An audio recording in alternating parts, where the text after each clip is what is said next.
This video is just a quick video about an insertion sort.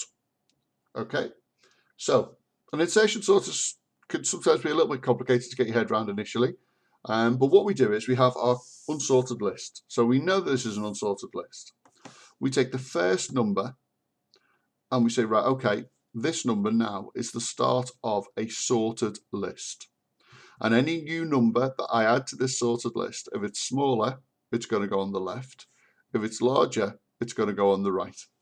And the way that I add a new number is by comparing the last number in the sorted list with the first number in the unsorted list.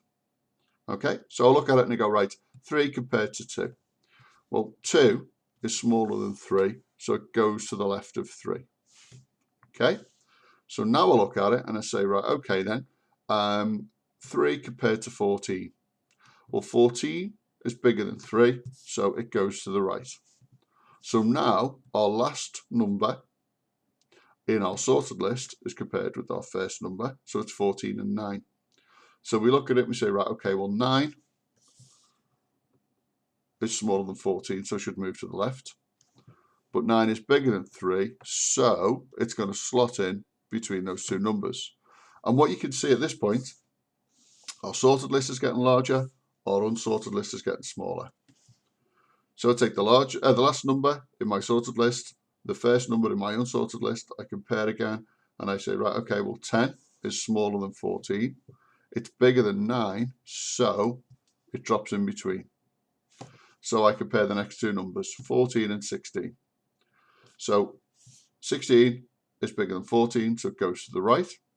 So now our last number in our sorted list compared to our first number in our unsorted list, 16 compared to 4.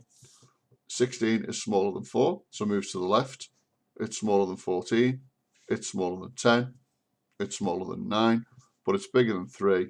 So these all move along. That one pops in place. And like I say, sorted list is getting bigger. Unsorted list is down to its last character. So we compare the two. 12 is smaller than 16. 12 is smaller than 14. It's bigger than 10. So these move along. This drops down. Okay, so just to repeat, the basic premise is we have our unsorted list of numbers. So just let me very, very quickly mess these up a little bit. Okay, we look at it and we say, right, okay, well, this is our new list. This is now sorted.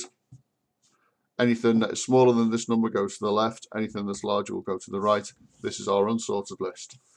We take the last number in the sorted list. We compare it to the first number in the unsorted list. And then there's our new list. So we start again. Every time we do this, our sorted list gets bigger. Our unsorted list gets smaller. 10 compared to 3. 10 is smaller than 3, but it's bigger than 2, so it drops in between. Our last number now is 10.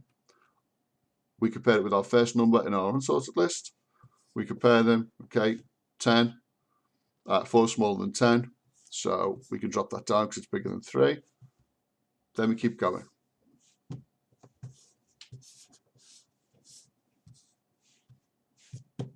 Twelve and 16, 12 and 14, 14. There you go.